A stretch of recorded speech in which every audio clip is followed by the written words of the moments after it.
So ನನಗಿರೋದೇ 8,000 10,000. So ನನಗೆ ಮನೆ ಬಾಡಿಗೆ ಅಂತ ಬಂದಾಗ 5,000 ನಾನು ಅಲ್ಲೇ ಕೊಡಬೇಕು, ಪೇರೆಂಟ್ಸ್ಗೆ ಒಂದಷ್ಟು ಕೊಡಬೇಕು. ಅದರಲ್ಲೂ ಕೂಡ ಉಳಿತಾಯ ಮಾಡೋದಕ್ಕೆ ಸಾಧ್ಯನಾ? ನನ್ನ ಆಸೆ ತೀರಿಸ್ಕೋಬೋದಾ? ನನಗೂ ಕೂಡ ಒಂದು ಕಾರ್ ತಗೋಬೇಕು ಆಗುತ್ತಾ ಸರ್? ಕಾರ್ ತಗೊಳ್ಳೋದು ಬೇಕಿಲ್ಲ, ಉಳಿಸಿ, ಹಣ ಉಳಿಸಿ. ನಮಗೆ 15,000ಕ್ಕೆ ತಕ್ಕಂತೆ ನಮ್ಮ ಜೀವನ ಶೈಲಿ ಹೊಂದಿಸ್ಕೊಂಡಿರ್ತೀವಿ. ನಾವು ಹೆಚ್ಚಿಂದೇನೂ ಮಾಡಬೇಕಾಗಿಲ್ಲ. Start with something. ದಿನಕ್ಕೆ 10 ರೂಪಾಯಿ ಉಳಿಸೋಕ್ಕಾಗತ್ತಾ? ಗೊತ್ತೇ ಆಗಲ್ಲ. ಹೆಂಗೋ ಯಾಕಾಗಲ್ಲ ನಾನು ಹೇಳ್ತೀನಿ ಕೇಳಿ. ಏನ್ ಮಾಡ್ತಾರೆ, ಬಹಳಷ್ಟು ಜನ ಈ ಪ್ರಶ್ನೆ ಕೇಳೋರು ಹೆಣ್ಮಕ್ಳಿಗೆ ಇಲ್ದೇ ಇರ್ಬೋದು, ಬಟ್ ಗಂಡ್ ಮಕ್ಳಿಗೆ ಗುಟ್ಕಾ ಹಾಕ್ಬಿಡ್ತಾರೆ. ನೀವು ನಡೀತಾ ಹೋಗಿ ದಾರಿ ತೆಕ್ಕೋತಾ ಹೋಗುತ್ತೆ. ನೀವು ನಡೆಯಕ್ ಮುಂಚೆನೆ ನನ್ನ ಕೈಲಿ ಆಗಲ್ಲ ಅಂತಂದ್ರೆ ದಾರಿ ಹೇಗೆ ತೆಕ್ಕೊಳ್ಳುತ್ತೆ? ನಾನು ಆರ್ಟಿಕಲ್ ಶಿಪ್ ಮಾಡೋವಾಗ ನನಗೆ 300 ರೂಪಾಯಿ ಸ್ಟೈಫಂಡ್ ಇತ್ತು. ಅದರಲ್ಲಿ ನಾನು 100 ರೂಪಾಯಿ ಆಡಿ ಕಟ್ತಾ ಇದ್ದೆ. 33.33% of my earnings on that day. ಇದು ಯಾವತ್ತೋ ಬಹಳ ತಾತನ ಕಾಲದ ಕತೆ ನಿಮ್ಗೆ ಹೇಳ್ತಿಲ್ಲ, 1995ನೇ ಇಸ್ವಿ ಕತೆ ಹೇಳ್ತಿರೋದು. ವೈ ಅಂತ ಕೇಳಿದ್ರೆ ನನ್ನ ಹತ್ರ ಯಾವ ಪ್ರಶ್ನೆಗೂ ಉತ್ತರ ಇಲ್ಲ. ನಾನು ನಿಮ್ಗೆ ಏನೂ ಸಹಾಯ ಮಾಡ್ಲಾರೆ. Why not, let me try ಅಂತ ಏನೋ ನೀವು ಅಂದ್ಬಿಟ್ರೆ ನಾನು ಹೇಳೋ ಎಲ್ಲ ರುಚಿಸುತ್ತೆ ನಿಮ್ಗೆ. ಯಾಕೆ ನಿಮ್ಗೆ ಹೆಚ್ಚಿಗೆ ಸಂಬಳ ಕೊಡ್ತಾರೆ? 15 ಕೊಡ್ತಿರೋರು ನಿಮ್ಗೆ ಇನ್ನು 2-3 ವರ್ಷ ಬಿಟ್ಟು 30 ಕೊಡ್ತಾರ? ಕೊಡಲ್ಲ.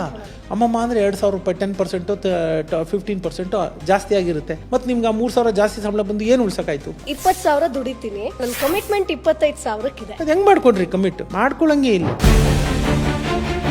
ಈ ರೀತಿ ಲೈಫ್ ಸ್ಟೈಲ್ ಚೇಂಜಸ್ಗೆ ಇಲ್ಲದ ದೊಡ್ಡಸ್ತಿಕೆಯನ್ನು ತೋರಿಸ್ಕೊಳ್ಳೋದ್ರಲ್ಲಿ ಸುಖ ಕಾಣಕ್ಕೆ ಶುರು ಮಾಡಿದ್ರೆ I am sorry.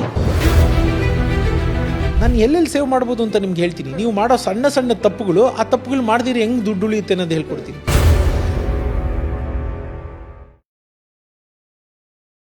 Hi, hello, ನಮಸ್ಕಾರ. Welcome to Boss Wala YouTube channel. ನಾನು ಚೈತ್ರ. ಸ್ನೇಹಿತರೆ, ಸಾಕಷ್ಟು ಜನರಿಗೆ 30, 50,000, 1,00,000 ಸಂಬಳ ಇರಬೇಕು ಅಂತಿಲ್ಲ. ಒಂದಷ್ಟು ಜನರಿಗೆ 8,000 ಸಂಬಳ ಬರ್ಬೋದು ತಿಂಗಳಿಗೆ, ಅಥವಾ 10,000 ಬರ್ಬೋದು, 12,000 ಬರ್ಬೋದು.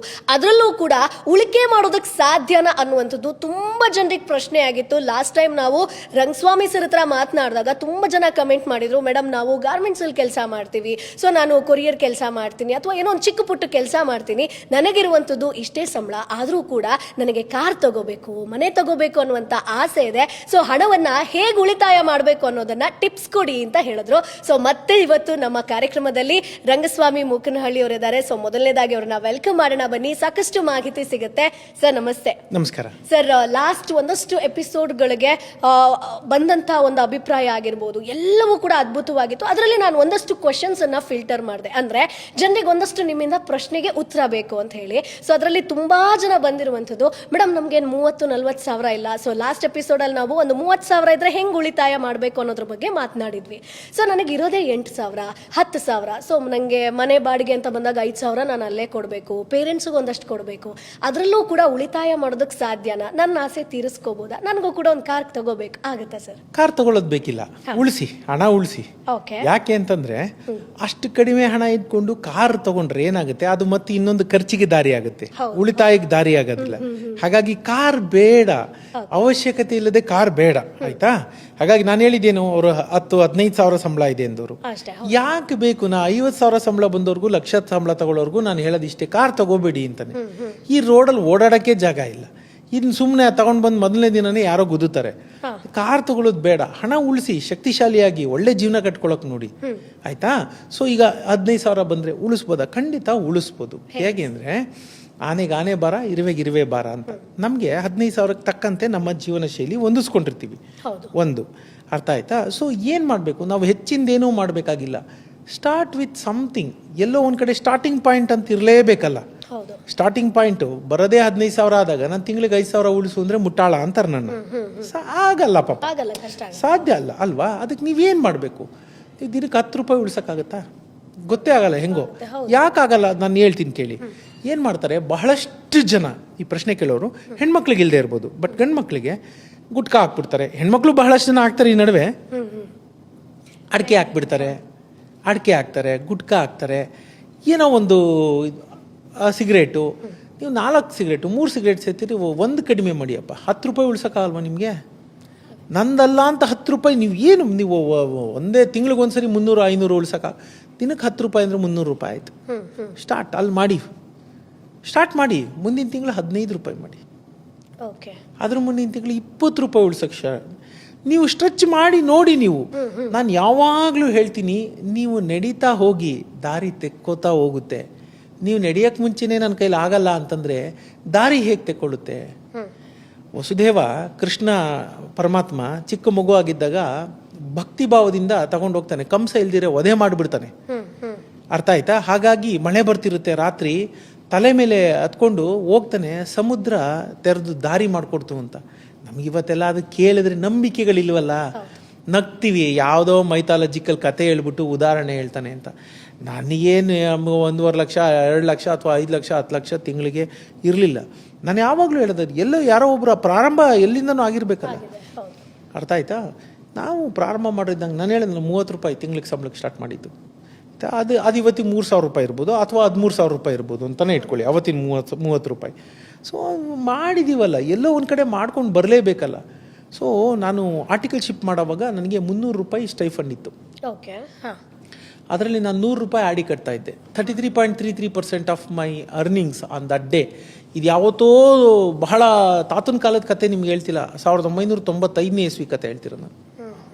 1995ರಲ್ಲಿ 300 ರೂಪಾಯಿ ಸ್ಟಾರ್ಟ್ ಮಾಡಿದ್ದು, ಅದರಲ್ಲಿ 100 ರೂಪಾಯಿ ಆಡಿ ಕಟ್ತಾ ಇದ್ದೆ ಕರ್ನಾಟಕ ಬ್ಯಾಂಕಲ್ಲಿ. ಅರ್ಥ ಆಯ್ತಾ? ಸೊ ನಾನು ಏನು ಹೇಳಕ್ಕೆ ಹೋಗ್ತೀನಿ ಅಂದರೆ, ನೀವು ಮನಸ್ಸು ಮಾಡಿ ಫಸ್ಟು. ನಾನು ಯಾವಾಗಲೂ ಸುತ್ತಿ ಬಳಸಿ ಅಲ್ಲೇ ಬರ್ತೀನಿ. ನೀವು ಆಗಲ್ಲ ಅಂದ್ಕೊಂಡ್ರೆ ನಾನು ಸಹಾಯ ಮಾಡೋಕ್ಕಾಗಲ್ಲ. ನಾನು ಸದಾ ಹೇಳೋದಿಷ್ಟೇ, ವೈ ಅಂತ ಕೇಳಿದ್ರೆ ನನ್ನ ಹತ್ರ ಯಾವ ಪ್ರಶ್ನೆಗೂ ಉತ್ತರ ಇಲ್ಲ. ನಾನು ನಿಮ್ಗೇನೂ ಸಹಾಯ ಮಾಡಲಾರೆ. Why not, let me try ಅಂತ ಏನೋ ನೀವು ಅಂದ್ಬಿಟ್ರೆ ನಾನು ಹೇಳೋ ಎಲ್ಲ ರುಚಿಸುತ್ತೆ ನಿಮಗೆ. ನಾನು ಹೇಳೋದೆಲ್ಲ ನಿಮಗೆ ತುಂಬ ಚೆನ್ನಾಗಿ ಕೇಳಿಸುತ್ತೆ. ದಿನಕ್ಕೆ 5 ರೂಪಾಯಿ ಸೇವ್ ಮಾಡಿಯಪ್ಪ, 150 ರೂಪಾಯಿ ಆಯಿತು. ಆಯಿತಾ? ನಾನು ಎಲ್ಲೆಲ್ಲಿ ಸೇವ್ ಮಾಡ್ಬೋದು ಅಂತ ನಿಮ್ಗೆ ಹೇಳ್ತೀನಿ. ನೀವು ಮಾಡೋ ಸಣ್ಣ ಸಣ್ಣ ತಪ್ಪುಗಳು, ಆ ತಪ್ಪುಗಳು ಮಾಡಿದಿರಿ ಹೆಂಗೆ ದುಡ್ಡು ಉಳಿಯುತ್ತೆ ಅನ್ನೋದು ಹೇಳ್ಕೊಡ್ತೀನಿ. ಏನು ಮಾತಾಡ್ತೀರಪ್ಪ, ಫೋನು ಹಚ್ಚಿ ರಿಚಾರ್ಜ್ ಮಾಡಿಸ್ಬಿಟ್ಟು ತಿಂಡಿ ಆಯ್ತಾ, ಊಟ ಆಯ್ತಾ, ಎಲ್ಲಿದ್ಯಾ ಅಲ್ಲಿದ್ಯಾ ಮಚ್ಚಿ ಅನ್ಕೊಂಡು ಮಾತಾಡೋಕ್ಕೆ ಟೈಮ್ ವೇಸ್ಟ್ ಮಾಡ್ತೀರಾ. ಯಾಕ್ರಪ್ಪ ಮಾಡ್ತೀರಾ ಅದನ್ನ? ಆಯ್ತಾ? ಮಿನಿಮಮ್ ಬ್ಯಾಲೆನ್ಸ್ ಮಾಡಿ ಇಟ್ಕೊಳ್ಳಿ. ಅವಶ್ಯಕತೆ ಇಲ್ದಿ ಯಾಕೆ ಕರೆ ಮಾಡ್ತೀರಾ? ಯಾಕೆ ಮಾಡ್ತೀನಿ ನೀವು ಇದೇನು ಹಿಂಗಂತಾನೆ? ನಿಮ್ಗೆ ಅದೇ ಜೀವನ ಇರುತ್ತಾ ಕೊನೆ ತನಕ? ನಾನು ಮೊದಲೇ ಹೇಳಿದೆ ನಿಮಗೆ, ನನ್ನ ಅಣ್ಣ ತಮ್ಮಂದ್ರಿಗೆ ನಗಕ್ಕೆ ನಾನು ರೇಷನಿಂಗ್ ಮಾಡ್ತಿದ್ದೆ. ಏನು ನಗಕ್ಕೆ ಏನು ನಕ್ಕಿದೆ, ನಮ್ಗೆ ಯಾಕೆ ನಗ್ತೀರಾ ಅಂತ ಕೇಳ್ತಾ ಇದ್ದೆ. ಏನಕ್ಕೆ ಖರ್ಚು ಮಾಡ್ತೀರಿ ನೀವು? ಖರ್ಚು ಮಾಡಬೇಡಿ, ಉಳಿಸಿ. ಅದು ಹಂಗಂತ ಹೇಳಿ ಯಾವಾಗ ಸತ್ತೋಗ್ತೀವೋ ಗೊತ್ತಿಲ್ಲ. ಇವಾಗ ಜನ ಒಂದು ಹೇಳೋದಿದು, ನಮ್ಮ ಜೀವನನೇ ಗೊತ್ತಿಲ್ಲ, ಗ್ಯಾರಂಟಿನೇ ಇಲ್ಲ, ಮತ್ತೆ ಯಾಕೆ ಉಳಿಸ್ಬೇಕು? ನಾನು ಅದಕ್ಕೆಲ್ಲ ಉತ್ತರ ಹೇಳೋಕ್ಕಾಗಲ್ಲಪ್ಪ. See, the possibility of you dying is 50%. ನೀವು ಸಾಯುವ ಸಾಧ್ಯತೆ 50%, ನೀವು ಬದುಕುವ ಸಾಧ್ಯತೆ 50%, ಅಲ್ವಾ? ನೀವು ಯಾಕೆ ಆ ನೆಗೆಟಿವ್ 50%ನೇ ತಗೋತೀರಾ? ಸತ್ತೋಗ್ಬಿಟ್ರೆ ಅಂತ. ಚೆನ್ನಾಗಿ ಬಾಳ್ ಬದುಕ್ತೀನಿ ಅಂತ 50% ಇದೆಯಲ್ಲ, ಅದು ಧನಾತ್ಮಕ ಪಾಸಿಟಿವ್. ಅದನ್ನ ಯಾಕೆ ತಗೊಳ್ಳಲ್ಲ? ಉಳಿಸ್ಬೇಕು ಅಂತ ಬಂದರೆ ಅದು ಕಷ್ಟ ಅಲ್ಲ. ಅದಕ್ಕೆ ನೀವೇನು ಮಾಡ್ತೀರಾ? ಈಸಿ ದಾರಿ ಹುಡುಕೋತೀರಾ. ಅಯ್ಯೋ ನನಗೆ ಸಂಬಳ ಕಡಿಮೆ, ಅಯ್ಯೋ ನನಗಿದು, ನಾನು ಹೆಲ್ಪ್ ಮಾಡೋಕ್ಕಾಗಲ್ಲ. ಹೌದಲ್ವಾ? ಏನು ಹೇಳ್ತಿದ್ದಾರೆ? ಲೆಟ್ ಮೀ ಟ್ರೈ, ಪ್ರಯತ್ನ ಪಟ್ಟು ಮಾಡೋಣ ಅಂದರೆ ದಿನಕ್ಕೆ 5 ರೂಪಾಯಿ ಉಳಿಸ್ತೋಗೋರಪ್ಪ, 150 ರೂಪಾಯಿ. ಏನೂ ಇಲ್ಲ ಅನ್ನೋದಕ್ಕಿಂತ 150 ರೂಪಾಯ? ನಿಮ್ಗೆ ಯಾರು 150 ರೂಪಾಯಿ ಸುಮ್ಮನೆ ಕೊಡ್ತಾರಾ? ಫ್ರೆಂಡ್ ಹತ್ರ ಇಸ್ಕೊಂಡಿದ್ರೆ ನೀವು ವಾಪಸ್ ಅವ್ನು ಜ್ಞಾಪಕ ಇಟ್ಕೊಂಡಿರ್ತಾನೆ, ತಿಂಗಳು ಕೊಟ್ಟಿದ್ನಲ್ಲ ಮಚ್ಚಿ, ಎಲ್ಲಿ ನಾನು 150 ಕೊಡು ಅಂತ. ಕರೆಕ್ಟಾ? ಕರೆಕ್ಟ್ ಅಷ್ಟೇ. ಬಟ್ ಈಗ ಸರ್ 10 ರೂಪಾಯಿ ಅಂತ ಹೇಳಿದ್ರಲ್ವಾ, ಸರಿ 10 ರೂಪಾಯಿ ಇವತ್ತಿಂದ ಸೇವಿಂಗ್ಸ್ ಮಾಡ್ಕೊಂಡ್ಬರ್ತೀವಿ, ಒಂದು 300 ರೂಪಾಯಿ ಆಯ್ತು ಅಂತಂದ್ರೆ ನಾನು ಎಲ್ಲಿ ಹೂಡಿಕೆ ಮಾಡಬೇಕು? ಇಲ್ಲ ಅಂತಂದ್ರೆ ಮಂತ್ ಎಂಡ್ ಆಯ್ತು ಅಂತಂದ್ರೆ ಆ 300 ತೆಗಿಬೋದು. ನೀವು ಅದನ್ನ ಆರ್.ಡಿ ಮಾಡಿ ಸದ್ಯಕ್ಕೆ. ನೀವು ಒಂದು ಹಂತ ಬನ್ನಿ. ಓಕೆ. ನೀವು ಅಟ್ಲೀಸ್ಟ್ 500 ರೂಪಾಯಿ ತಿಂಗಳಿಗೆ ಉಳಿಸೋಕ್ಕೆ ಬಂದಾಗ SIPಗಳಿವೆ, ಸಿಸ್ಟಮ್ಯಾಟಿಕ್ ಇನ್ವೆಸ್ಟ್ಮೆಂಟ್, ಮ್ಯೂಚುವಲ್ ಫಂಡ್ಗಳೆಲ್ಲ ಹಾಕೊಂಡು ಹೋದ್ರೆ ಬ್ಯಾಂಕ್ಗಿಂತ ಒಳ್ಳೆ ಖಂಡಿತ ಕೊಡುತ್ತೆ. ಯಾವುದು ಎತ್ತು ಅಂತ ಅದರದ್ದು ಡೀಟೇಲಿಂಗ್ ಬೇಡ ನಾವು ಇವಾಗ, ಬಟ್ ಅದು ಕೊಡುತ್ತೆ. ಅದಕ್ಕೆ ಮುಂಚೆ ನೀವು ಆಡಿ ಮಾಡಿ. ಫಸ್ಟ್ ಉಳಿಸೋದನ್ನ ಕಲೀರಿ. ಉಳಿಕೆ ಬೇರೆ, ಹೂಡಿಕೆ ಬೇರೆ. ಹೂಡಿಕೆ ಅಂದರೆ ಮ್ಯೂಚುವಲ್ ಫಂಡ್ ಮೇಲೆ, ಇನ್ನೊಂದ್ರ ಮೇಲೆ ಅಲ್ಲಿ ಇಲ್ಲಿ ಹಾಕೋದು ಹೂಡಿಕೆ ಆಯಿತು. ಫಸ್ಟ್ ಉಳಿಸೋದು ಕಲೀರಿ. ಅಂದರೆ ನೀವು ಮೊದಲು ಒಂದು ಹೆಜ್ಜೆ ಮುಂದಿಡಿ, ಆಯಿತಾ? SLC PUC ಪಾಸಾಗಿ ಆಮೇಲೆ ಡಿಗ್ರಿ, ಅಲ್ಲಿಗೆ ಬರೋಣ. ಅರ್ಥ ಆಯ್ತಾ? ಫಸ್ಟ್ ಬ್ಯಾಂಕಲ್ಲಿ ಒಂದು RD ಅಕೌಂಟ್ ತೆಗೀರಿ. ತಿಂಗಳಿಗೆ 100 ಆಯ್ತಾ 100 ಉಳಿಸಿ, 50 ಆಯ್ತಾ 200 ಆಯ್ತಾ 200 ಉಳಿಸಿ. ಎಷ್ಟಾಗುತ್ತೋ ಅಷ್ಟು ಉಳಿಸ್ಕೊಂಬನ್ನಿ. ವರ್ಷ ಅನ್ನೋಷ್ಟಲ್ಲಿ 1200 ರೂಪಾಯಿ ಆಗಿರುತ್ತೆ. ನಿಮಗೆ ಅರ್ಥ ಆಗಿರಲ್ಲ, ಅದಕ್ಕೊಂಚೂರು ಬಡ್ಡಿ ಸೇರ್ಕೊಂಡು 1250 270 ಆಗಿರುತ್ತೆ. ಓಕೆ. 100 ರೂಪಾಯಿ ನಾನು ಹೇಳಿದ್ದು. ಯಾಕಾಗಲ್ಲ? ನೀವು ನಾನು 1000 ಉದಾಹರಣೆ ಕೊಟ್ಬಿಡ್ತೀನಿ ನಿಮಗೆ. ಅರ್ಥ ಆಯ್ತಾ? ಬೇಕಿಲ್ಲ ನಮ್ಗೆ ಅದು ಮಾಡ. ನಾನು ಹೇಳಿ ನಗುನೇ ರೇಷನ್ ಮಾಡಿ ಇಂದನು ನೀವು ದುಡ್ಡನ್ನ ರೇಷನ್ ಮಾಡೋದು ಬೇಡವಾ? ರೇಷನಿಂಗ್ ಮಾಡ್ತಾ ಹೋಗಿ. ಅದೇ ದಿನಗಳು ಸದಾ ಇರಲ್ಲ, ಒಳ್ಳೆ ದಿನ ಬಂದೇ ಬರುತ್ತೆ. So start with that and start upgrading skill. ನಾನು ಇದನ್ನೇ ಹೇಳೋದು, ನೀವು ಯಾವುದೋ ಒಂದು ವೃತ್ತಿ ಮಾಡ್ತಿದ್ರೆ ಯಾಕೆ ನಿಮ್ಗೆ ಹೆಚ್ಚಿಗೆ ಸಂಬಳ ಕೊಡ್ತಾರೆ? 15 ಕೊಡ್ತಿರೋರು ನಿಮ್ಗೆ ಇನ್ನು 2-3 ವರ್ಷ ಬಿಟ್ಟು 30 ಕೊಡ್ತಾರ? ಕೊಡಲ್ಲ. ಅಮ್ಮಮ್ಮ ಅಂದರೆ 2,000 ರೂಪಾಯಿ 10%, 15% ಜಾಸ್ತಿ ಆಗಿರುತ್ತೆ. ತಿರ್ಗಿ ನೀವು ಅದೇ ರಾಗ ಹೇಳ್ತೀರಿ, ಉಳ್ಸೋಕ್ಕಾಗಲ್ಲ. ಯಾಕೆಂದ್ರೆ ಓನರ್ ಬಾಡಿಗೆ ಜಾಸ್ತಿ ಮಾಡಿರ್ತಾನೆ, ಹಾಲಿನ ರೇಟ್ ಜಾಸ್ತಿ ಆಗಿರುತ್ತೆ, ನೀರು ಜಾಸ್ತಿ ಆಗಿರುತ್ತೆ, ಎಲೆಕ್ಟ್ರಿಸಿಟಿ ಜಾಸ್ತಿ ಆಗಿರುತ್ತೆ, ಇನ್ನೊಂದು ಏನೋ ತಿನ್ನೋ ಪದಾರ್ಥಗಳು ಜಾಸ್ತಿ ಆಗಿರುತ್ತೆ. ಮತ್ತು ನಿಮ್ಗೆ ಆ 3,000 ಜಾಸ್ತಿ ಸಂಬಳ ಬಂದು ಏನು ಉಳ್ಸೋಕ್ಕಾಯ್ತು? ಸೊ ನೀವು ಅಲ್ಲೇ, ನಾನು ಅದನ್ನೇ ಯಾವಾಗಲೂ ಹೇಳೋದು, ಸ್ಟ್ಯಾಂಡ್ ಹಾಕಿ ಸೈಕಲ್ ಹೊಡೆದಂಗೆ ಅಂತ, ಎಲ್ಲೂ ಹೋಗಿರಲ್ಲ. So if you don't take a first step, ನೀವೇ ಶುರು ಮಾಡಬೇಕು. ನಾನು ಏನೇ ಇಲ್ಲಿ ಬಾಯಲ್ಲಿ ಹೇಳಿದ್ರು ನೀವೇ ಶುರು ಮಾಡಬೇಕು. ನಿಮಗೆ ನೀವೇ ದಾರಿದೀಪ. ಸ್ಟಾರ್ಟ್ ವಿತ್ ಸಮಥಿಂಗ್, ಶುರು ಮಾಡಿ. ಅದೊಂದು ಅಡಿಕ್ಷನ್ನು, ನೀವು ಶುರು ಮಾಡಿ. ಆಮೇಲೆ ಭಗವಂತ ಎಲ್ಲೋ ದಾರಿ ತೋರಿಸ್ತಾನೆ. ಇನ್ನೊಂದು ಹೇಳ್ತೀನಿ ನೋಡಿ, ಬಹಳಷ್ಟು ಜನ ಓವರ್ ಟೈಮ್ ಮಾಡಿರ್ತಾರೆ, ಓ ಟಿ ಅಂತಾರೆ, ಓವರ್ ಟೈಮ್ ಮಾಡಿರ್ತಾರೆ, ಅದು ದುಡ್ಡು ಬರುತ್ತೆ, ಬೋನಸ್ ಬರುತ್ತೆ, ಅದನ್ನೆಲ್ಲ ಉಡಾಯಿಸ್ಬಿಡ್ತಾರೆ. ಸಂಬಳ ಮಾತ್ರ ಲೆಕ್ಕ ಹಾಕ್ತಾರೆ. ತುಂಬ ಜನ ಬೋನಸ್ ಬರುತ್ತೆ, ಬೋನಸ್ ಬಂದಾಗ ಇಲ್ಲ ಅದಕ್ಕೇನೋ ಖರ್ಚು ಬಂತು ಅಂತ. ಇಲ್ಲ, ನೀವು ಹೇಳಿ ನನಗೆ ಬಂದಿಲ್ಲ ಅಂದರೆ ಏನು ಮಾಡ್ತಿದ್ರಿ? ಸೊ ಅದ್ರಲ್ಲಿ 1% ತೆಗ್ದಿಡಿ. ನಾನು ನಿಮ್ಮ ಬೋನಸ್ಸು 10,000 ರೂಪಾಯಿ ಬಂದರೆ 20%, 2,000 ರೂಪಾಯಿ ಅದನ್ನು ಉಳಿಸ್ತೀನಿ. ನೀನು 80 ಖರ್ಚು ಮಾಡಿಯಪ್ಪ. ಆಮೇಲೆ ಇನ್ನೊಂದು ಮೈಂಡ್ ಸೆಟ್ ಇದೆ, ಹೌದು ನಾನು ಕಷ್ಟಪಟ್ಟಿದ್ದೀನಿ, ಲೈಫ್ನ ಎಂಜಾಯ್ ಮಾಡ್ಬೇಕು ನಾನು. ಅದೇ ಮಾಡಿ, ನಾನು ಬೇಡ ಅನ್ನೋದು ಅದೇ. ನನ್ನ ಎಂಜಾಯ್ಮೆಂಟ್ ನಾನು ಬೇಡ ಅಂತಲೇ ಹೇಳೋದು. ಎಲ್ಲ ಸಣ್ಣ ಸಣ್ಣದ್ರಲ್ಲೂ ಖುಷಿ ಕಾಣಬೇಕು, ಖುಷಿ ಕಾಣಿ. ಖುಷಿ ಕಾಣೋದನ್ನ ಬೇಡ ಅನ್ನೋದೇ ಇಲ್ಲ, ಯಾಕಂದ್ರೆ ಬದುಕಿತಾನೆ ಇನ್ನೇನು ಪ್ರಯೋಜನ? ಸಣ್ಣ ಸಣ್ಣ ಖುಷಿಗಳನ್ನೂ ನಾವು ಅದು ಬಿಟ್ಟರೆ, ನಾನು ಅದಕ್ಕೆ ಹೇಳೋದು, ನೀವು 100 ರೂಪಾಯಲ್ಲಿ 80 ಖರ್ಚು ಮಾಡಿ ಮಜಾ ಮಾಡಿ ಅಂತಲೇ ಹೇಳ್ತಿದ್ದೀನಿ. 20 ಉಳಿಸ್ರಪ್ಪ ಅಂತ ಹೇಳ್ತಿರೋದು. 100 ರೂಪಾಯಿಲಿ 20. ನಾನೇನು ನಿಮ್ಗೇನು 1,20,000 20,000 ಅಂತ ನಾನು ಲಕ್ಷದ ಮಾತೇ ಆಡ್ತಿಲ್ಲ, ನಾನು 100 ರೂಪಾಯಿ ಮಾತಾಡ್ತಿದ್ದೀನಿ. ಆಗಲ್ವಾ? ಖಂಡಿತ ಸಾಧ್ಯ ಇಲ್ಲ. ಬೇಡ 90 ಖರ್ಚು ಮಾಡಿ 10 ಉಳ್ಸೋಕ್ಕಾಗಲ್ವಾ? ಆಗುತ್ತೆ. 100ಕ್ಕೆ 10 ರೂಪಾಯಿ ನಿಮ್ಮ ಕೈಲಿ ಆಗುತ್ತೆ. ಪ್ರಯತ್ನ ಮಾಡಿ ನೋಡಿ. ಆಗ್ಲೂ ಇಲ್ಲ ಅಂತಂದ್ರೆ ಅವಾಗ ನೋಡೋಣ, ಅದು ಅವಾಗ ಇನ್ನೇನು ಬೇರೆ ಯಾವ್ದಾರ ದಾರಿಗಳಿದೆಯಾ? ಅದು ನಿಮ್ಮ ಸ್ಕಿಲ್ ಅಪ್ಗ್ರೇಡ್ ಮಾಡ್ಕೋಬೇಕು ಅಷ್ಟೇ. ಆಮೇಲೆ ಇನ್ನೊಬ್ರು ಕಮೆಂಟ್ ಮಾಡಿದ್ದಾರೆ ಸರ್. ಸೊ ನಾನು 20,000 ದುಡಿತೀನಿ, ಬಟ್ ನನ್ನ ಸಂಬಳ ಅಂದ್ರೆ ನನ್ನ ಕಮಿಟ್ಮೆಂಟ್ 25,000 ಹೆಂಗ್ ಮಾಡ್ಕೊಡ್ರಿ? ಅದು ಹೆಂಗ್ ಮಾಡ್ಕೊಡ್ರಿ ಕಮಿಟ್? ಮಾಡ್ಕೊಳಂಗೆ ಇಲ್ಲ. ನಾನು ಹೇಳೋದೇನಂದ್ರೆ, ನೀವು ಕಮಿಟ್ 18,000ಕ್ಕೆ ಮಾಡ್ಕೋಬೇಕು ಅಂತ. ಅರ್ಥ ಆಯ್ತಾ? 25ಕ್ಕಲ್ಲ. ಈಗ 20,000 ಬಂದ್ರೆ 10% ತೆಗ್ದಿಟ್ಬಿಡ್ಬೇಕು. ನನ್ನ ಸಂಬಳ 18,000 ಅಂತ ಅನ್ಕೋಬೇಕು. ಆ 2,000 ನಂದಲ್ಲ ಅಂತ ಒಂದ್ ಕಡೆ ತೆಗ್ದಿಡ್ಬೇಕು. ನಿಮ್ಗೆ 18 ಬಂದಿದ್ರೆ ಏನ್ ಮಾಡ್ತಿದ್ರಿ?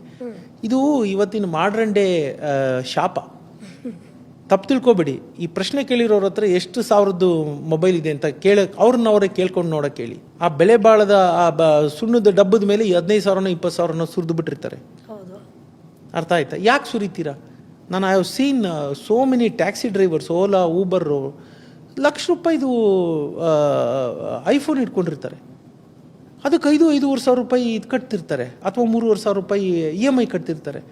ನಂಗೆ ನಗು ಬರುತ್ತೆ. ನಿನಗೆ ಯಾಕೆ ಬೇಕು? ಫೋನ್ ಎತ್ಕೊಂಡು ಅದೇ ಎಲ್ಲಿದ್ದಿಲ್ಲ ಅಂತ ಕೇಳೋದು ಬಿಟ್ಟು ಇನ್ನೇನು ಮಾಡಲ್ಲ. ಅದಕ್ಕೆ ಐಫೋನ್ ಯಾಕೆ ಬೇಕು? ಆಮೇಲೆ ಬೆಲೆ ಇರೋದು ನಿನ್ಗಪ್ಪ, ಆ ಜೀವ ಇಲ್ಲದ ವಸ್ತುಗಿಲ್ಲ. ಆ ಜೀವ ಇಲ್ಲದ ವಸ್ತುನ ತಗೊಂಡು ನೀನೇನೋ ಗ್ರೇಟು ಅಂತ ಅನ್ಕೊಂತೀಯಲ್ಲ, ನಿನಗಿಂತ ಮುಟ್ಟಾಳ ಇನ್ನೊಬ್ಬ ಇದನ್ನ ಭೂಮಿ ಮೇಲೆ. ಆ ಥರ ಅವಶ್ಯಕತೆ ಇಲ್ಲದ ವಸ್ತುಗಳನ್ನ ತಗೋಬೇಡಿ. ಸಾಕಪ್ಪ 2,000 ರೂಪಾಯಿ ಮೊಬೈಲು. ನಾನು ಹೇಳೋದು ಸಾಕು. ಅದಕ್ಕೆ ಎಷ್ಟು ಬೇಕೋ ಅಷ್ಟು. ಇಲ್ಲ ಅಂದರೆ ಸುಮ್ಮನೆ ಅದಕ್ಕೆ ವಾಟ್ಸಪ್ಪು ಅಂತೀರ, ಬೇಡವಾದ್ದೇ ಕಸ ಕಡ್ಡಿ ಬರುತ್ತೆ. ನಿಮ್ಗೆ ಎಮರ್ಜೆನ್ಸಿ ಇದ್ದರೆ ಮೆಸೇಜು ಬರುತ್ತೆ, ಫೋನು ಇದೆ, ಸಾಕು. ನೀವು the moment you buy a smart phone you become dumb. ಎಲ್ಲರ ಕೈಲೂ ಸ್ಮಾರ್ಟ್ ಫೋನ್ ಇದೆ, ಅದಕ್ಕೆ ಎಲ್ಲರೂ ಮುಟ್ಟಾಳರಾಗಿ ಕೂತಿದ್ದಾರೆ. ಏನು ಮಾಡೋಣ? ಬಟ್ ಅದೇ ಆಗೋಗ್ಬಿಟ್ಟಿದೆ. ಅಂದ್ರೆ ಅವ್ರ ಹತ್ರ ಐಫೋನ್ ಇದೆ, ನಂತರನೂ ಇರ್ಬೇಕಪ್ಪ. ನಾನು ಅದೇ ಹೇಳಿದೆ, ನೀವು ಈ ರೀತಿ ಲೈಫ್ ಸ್ಟೈಲ್ ಚೇಂಜಸ್ಗೆ ಇಲ್ಲದ ದೊಡ್ಡಸ್ತಿಕೆಯನ್ನು ತೋರಿಸ್ಕೊಳ್ಳೋದ್ರಲ್ಲಿ ಸುಖ ಕಾಣಕ್ಕೆ ಶುರು ಮಾಡಿದ್ರೆ, I am sorry, I cannot answer your question. Boss Vala, B the boss.